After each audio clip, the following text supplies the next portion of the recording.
I need a golf lesson bad. Hello, friends. Look, I got a situation. I just played golf. You can see the awesome golf getup. And I hit 3 shots to the left today. Now, when I'm trying to draw the golf ball, I actually want my miss to be to the right. Whoa, I know that. I don't want to see my golf ball crossing the target whenever I can. I want my ball curving toward the flag, not curving farther away from it. Get it? I hit one off a very tight tee, and it was fine. It was not good, but it was playable. And remember the 6 most important words of golf? I can play it from there. Very important concept. If you can play it from there, if you didn't, lose with your driver, you win. I hit another one where that was a bad choice. There wasn't enough room, but I was driving it pretty damn good, and I didn't drive it pretty damn good, so I drove it out of play. That doesn't bother me that much. That I made a bad decision, yeah, that bugs me. But the execution, there wasn't really enough room up there for my driver. I need 60 yards between the crap, and I had crap on both sides at a lot less than 60. But I was feeling beautiful, so I took a chance. And by the way, how to make a double like that? One bad decision, folks. The shot that bugged me was this little chippy shot into a headwind, maybe 15 miles an hour worth of headwind. And I'm trying to recreate it here on TrackMan. I'm using, this is Liberty National, so a very similar condition that I think to what I had. And I'm going to try to figure out what I did wrong. Whilst we do this, I want you to see the process. And it starts like this, and this is really important. Dunigan, what the heck? What did you pay attention to? When I hit the golf shot, I was there doing chippy, low screaming 8-iron into the wind. I was absolutely doing it. Now, that's fine. But listen, most of us are not paying attention when we hit a golf ball. We're paying attention to the golf ball. I am paying attention to using the club to hit a golf shot. Okay? Yes, I get the answer wrong sometimes, just like everybody else in the world. But this is a persistent left miss that I've had. I've had it for a while. I think it's because my left arm doesn't hardly work. But that's okay. I'm going to try to figure out just in order for the purposes of helping you figure out your stuff. So you start out with, dang, that ball took off left and curved. In fact, from here, it actually curved left of that greenside bunker. Yeah. Now, just like this, right was not a good place to be. So I had there's a little interest there on making sure I don't hit this ball out to the right of the green, because from the right of the green, I had a really, really hard shot to get it up and down. At least I was on the long side, meaning I had a good ways, a lot of green to work with for a chip shot. Still made bogey.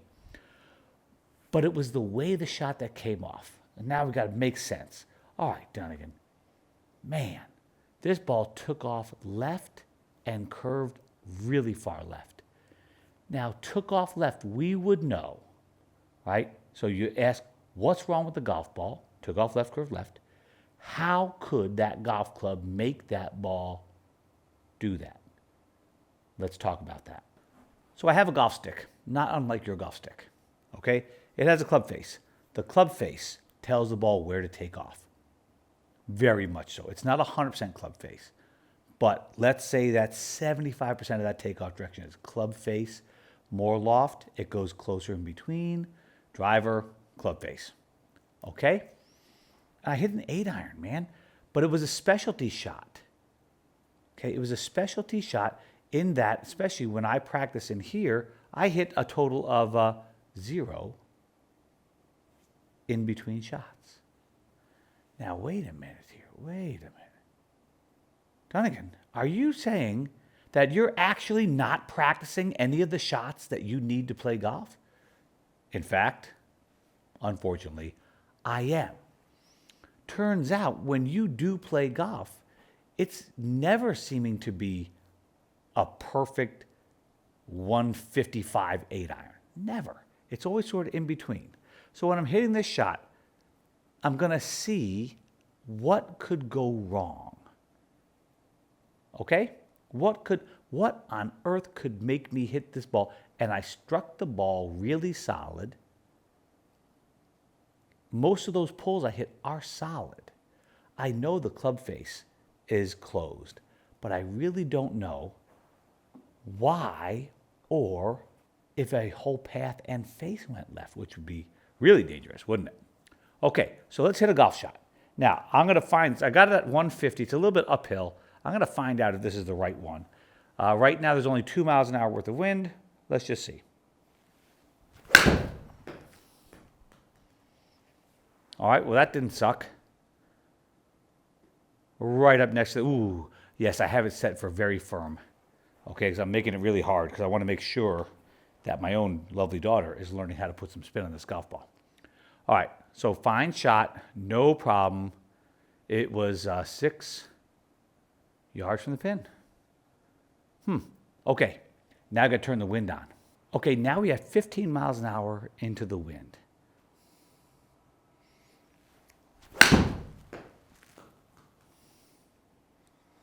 Oh, folks, time out. The coach put the wind the wrong direction. Now that's just funny. Okay, now it's 150 into the face. Good God, Dunigan. Get a grip. All right, here we go. 150 into the face. Okay, folks, that's good. That is, oh no. Oh no. Oh God. Okay. That's really cool. What on earth just happened to me? I just came up, it went 140 in the air. It curved off of the plant. Wait a second. We would have to say that that face was too closed. We would also, and this is cool because now we're getting into the shot now. Club face too closed into the wind, okay? So that wind is going to hit that side spin and boink, there she goes. So I know, and this is exactly what happened. I can't no 8 iron there. Can't do it. So I hit a chippy 7. So recall, that was not the shot. I know better than that. And that ball was hit really good and it only went 140 in the air. There you go. All right, here we go, Dunigan. So here's the shot I tried to hit. I'm going to flight this one down kind of low, folks. Here we go. There's my little, well, that's not what it, oh, yep, there it is. There it goes. Yes. Left, oh, yeah, dead. Right on the lip of the bunker. Okay, so the club face angle looks like it was wicked close to the path. It did go the right distance, 156.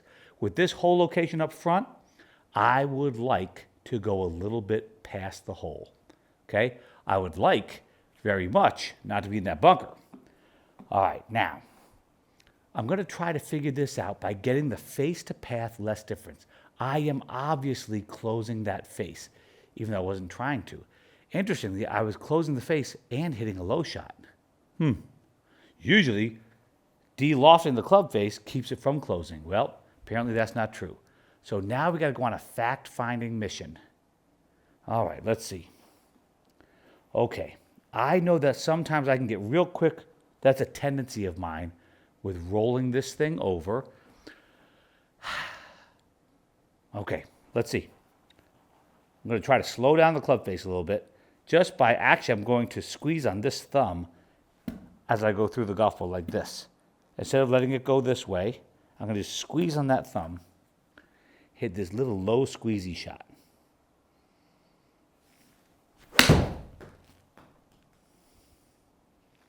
Ooh. Well, it's in the bunker again. But it ain't left of the bunker. Okay, fine. Okay, fine.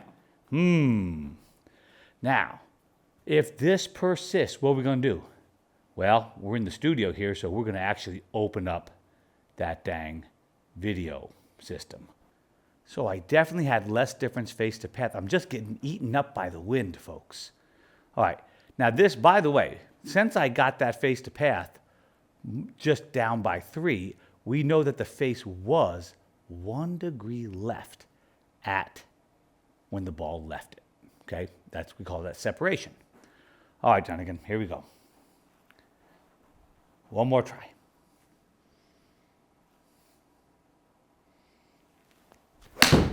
That has to be pretty good. Nope, that's no good. That's way to the right. Now, wait a minute. That might not be that bad because guess what? It wasn't left. Okay, but when we're practicing, we're going to try to get this exactly gorgeous. Tell you what, I have half a mind to think that golf wants me to fade this damn thing, but we ain't doing that today. Come on, meat. See what you're made of. Low and chippy.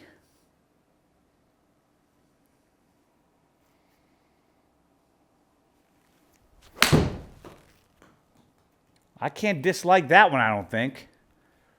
Okay. That's exactly the shot. Okay, that is exactly the shot I was trying to hit. Okay, now what I did definitely feel there is folks, I got to tell you, I felt quite a bit of pressure coming in here, and that was a not let it fly release. Okay, because I can't let this ball go left. All right. And when I'm doing the let it fly release, if I do hit it left, then I'm letting it fly too soon. I need to slow that sucker down. So that's the video I want to look at right there. Now we might have an answer. All right. From the down the line view, what's it look like? Well, number one, that looks like it's a little bit different backswing than I want to make. It's a little narrower and not quite as deep. I like to see I can get those hands around here more. But listen, no matter what, that can't be it, folks. It can't be it because the club path is still inside out. So that can't be where the closed club face is coming from. There's a little weight shift in the way forward. Let's see what those hands look like. All right, that's pretty cool. Ooh, that's pretty cool right there. Okay, let's see back in here. One of those lefties. Yeah, I think in the left one, I am just turning it over a hair early and just that little tiny bit more pressure on the way through makes that different. I'll be darned. Holy cow. All right, I got to show you something cool right here. I got to show you something really, really cool. Watch this, people. Let me get this dude over here. Okay. Now, we're going to look at the down the line views on each swing. I want you to watch here. See, we're almost at the exact same spot.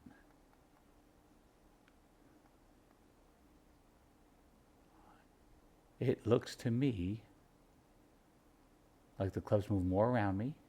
This one's moving more out through the golf ball. Man, they're totally similar golf swings. I'll be darned.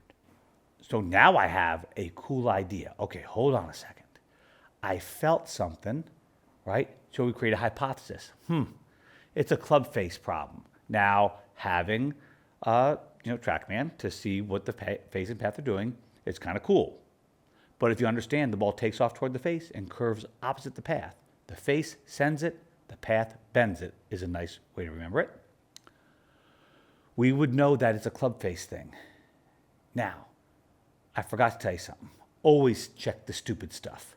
My grip is not a closed face grip whatsoever.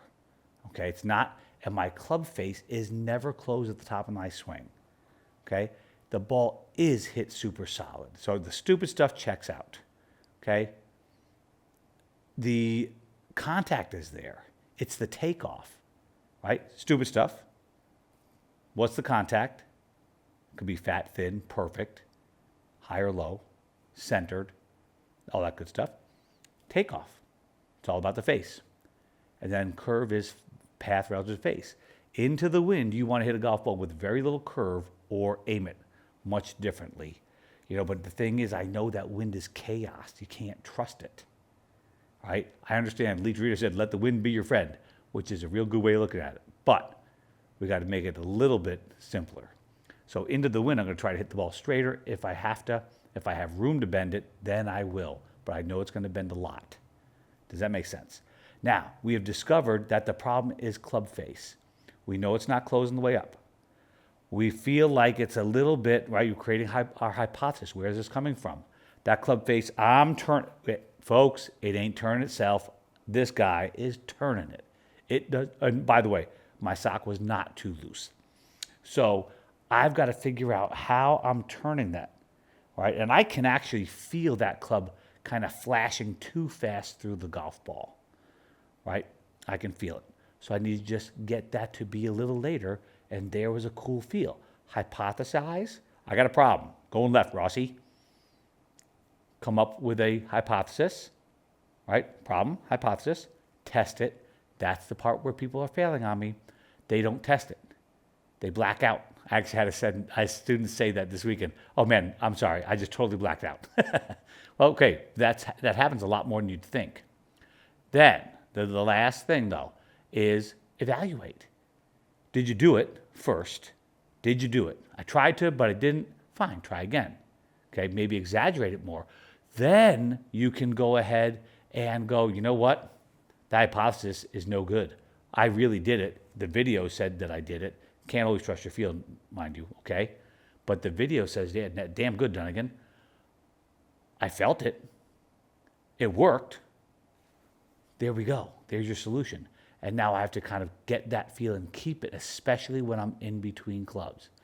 That does go back to our original point. Folks, when you are practicing, you have got to practice the shots you need to play a round of golf. And you're not doing that. You're just trying to hit the perfect drive and about 700 of them in a row, because that happens a lot. Don't. Just so you know, if I needed to slow down the club face, you know what I would do? I might even hit some fades. I might take that same dude with that beautiful golf swing, aim him left, and this is a shot constraint to slow down the club face. Oh, baby, look at that one. Oh, it came up way short. I hit it really good, and I didn't close the club face, and I'll get the feeling in my hands. I have to remind you of this. I don't know how to hit the golf ball. I'm not hitting the golf ball. I'm swinging the golf club. You have got to get there for me, okay? Stop trying to hit the ball. It ain't your job. Your job is to swing the golf club, okay? Do that. Think clearly through the steps, right? Are you paying attention? What's wrong with your golf ball? Okay, how could your club do that? Then use the scientific method, hypothesis, and test and evaluate, confirm or improve it. All right, get after that. It's going to get you a ton better.